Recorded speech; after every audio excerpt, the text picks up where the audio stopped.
मध्य प्रदेश में 230 सीटों वाली विधानसभा के लिए हुए चुनाव में बीजेपी को 163 सीटें मिलीं और कांग्रेस को 66 सीटें। नतीजे आने के बाद चुनाव से जुड़ी चर्चाएं देश भर में हो रही हैं। कांग्रेस क्यों हार गई? बीजेपी क्यों जीत गई?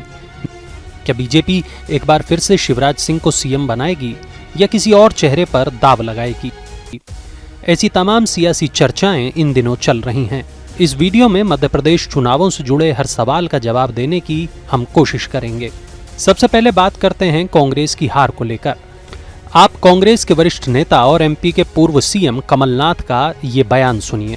अभी सबसे चर्चा कर रहे हैं, सब हमने उम्मीदवारों को बुलाया है, हारे हुए जीते हुए, उनसे चर्चा करके उनकी बात सुन के तब हम इसका एनालिसिस करेंगे। आपके नेता प्रतिपक्ष ईवीएम की बात कर रहे हैं कि ईवीएम है कोई, आपको भी लगता है क्या? देखिए, अभी सबकी बात मैं सुन लूं, ऐसे मैं चर्चा करूं, ऐसे मैं एक फैसले पर आ जाऊं, ये सही नहीं होगा। सर, आपके मुताबिक क्या हुआ सर? इतनी कम सीटें, आप जीत का दावा। देखिए, ये तो आप लोग भी जानते हैं क्या माहौल था, तो मेरे से क्यों पूछ रहे हैं? आप पब्लिक से पूछिए। मुझे अभी कुछ विधायक मिले सुबह, कहते मेरे अपने गांव में मुझे 50 वोट मिले। ये कैसे हो सकता है? कहते मेरे अपने गांव में और घर से मैंने देखा।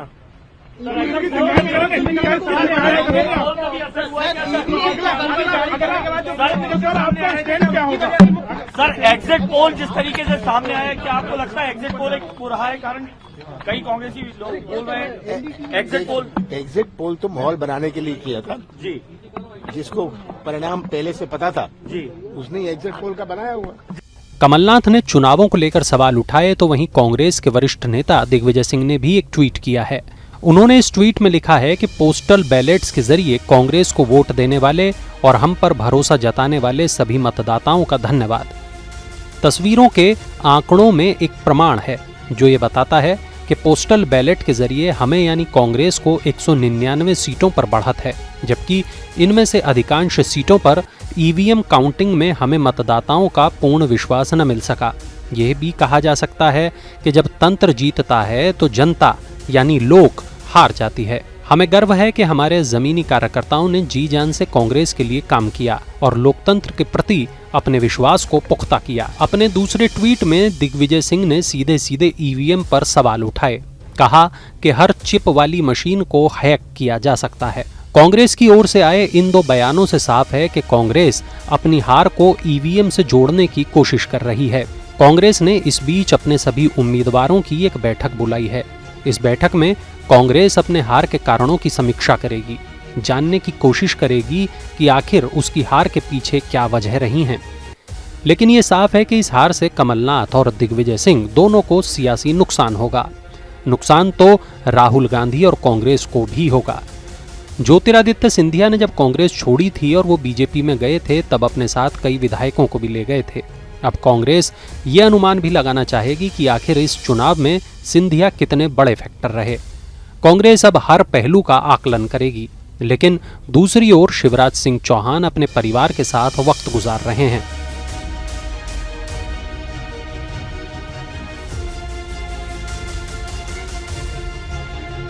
इससे पहले शिवराज सिंह चौहान ने एक बयान दिया था जिसमें उन्होंने मध्य प्रदेश की जनता का धन्यवाद दिया था। अपने 9.5 करोड़ जनता के परिवार को प्रणाम करता हूं। एक असाधारण और अभूतपूर्व विजय उनके आशीर्वाद से भारतीय जनता पार्टी को मिली है। प्रधानमंत्री श्रीमान नरेंद्र मोदी जी के प्रति अगाध विश्वास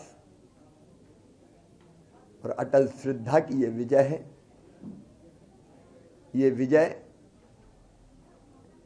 भारतीय जनता पार्टी की डबल इंजन की सरकार ने जो काम किए हैं, मध्य प्रदेश को समृद्ध और विकसित बनाने के लिए, उस विकास की विजय है।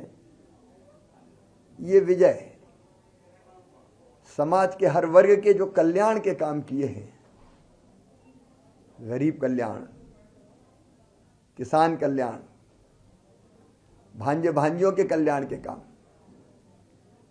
और माता बहनों के सशक्तिकरण का जो अभियान चला, जिसकी एक कड़ी थी लाडली बहना योजना। ये उन कामों की जीत है। शिवराज सिंह चौहान 4 बार मध्य प्रदेश के सीएम रहे हैं, लेकिन क्या वे 5वीं बार भी सीएम की कुर्सी पर बैठ पाएंगे? दरअसल ऐसा माना जा रहा है कि मध्य प्रदेश के लिए मौजूदा सीएम शिवराज सिंह चौहान समेत करीब 4 से 5 अन्य नेताओं के नामों पर भी विचार हो सकता है। ऐसा इसलिए है क्योंकि पार्टी ने इस बार चौहान को सीएम का चेहरा नहीं बनाया था। पीएम मोदी ने खुद चुनाव की कमान संभाली थी और धुआंधार प्रचार किया था। अब जब पार्टी को बहुमत मिल गया है तो सीएम के नाम पर फैसला होना है। एक मीडिया रिपोर्ट के मुताबिक केंद्रीय स्तर पर पार्टी इसको लेकर चर्चा करेगी। इसके बाद बीजेपी पर्यवेक्षकों की नियुक्ति करेगी। विधायक दल की बैठक होगी। इस बैठक में नए सीएम का नाम तय किया जाएगा। ऐसा माना जा रहा है कि नरेंद्र सिंह तोमर और प्रहलाद पटेल के अलावा ज्योतिरादित्य सिंधिया, कैलाश विजयवर्गीय, बीजेपी प्रदेश अध्यक्ष वीडी शर्मा के नामों पर भी सीएम पद के लिए विचार किया जा सकता है। रिपोर्ट्स के मुताबिक शिवराज सिंह चौहान की योजनाओं ने लोगों को काफी प्रभावित किया था, खास तौर पर महिलाओं को लेकर चलाई जा रही योजनाओं ने। केंद्रीय स्तर पर बीजेपी नेताओं ने भी इस बात को माना। करीब 5 महीने के बाद लोकसभा चुनाव भी होने हैं। ऐसे में शायद पार्टी कोई रिस्क न लेना चाहे। वहीं शिवराज के राजनीतिक अनुभव को भी नजरअंदाज करना पार्टी के लिए कठिन होगा। यानी तमाम हालातों को देखते हुए लग रहा है कि एक बार फिर बीजेपी शिवराज सिंह पर भरोसा जता सकती है। हालांकि आखिरी नाम बीजेपी संसदीय दल की बैठक में ही तय होगा। वैसे आपको क्या लगता है कि बीजेपी मध्य प्रदेश में क्या फैसला करेगी? कमेंट सेक्शन में जरूर बताइएगा।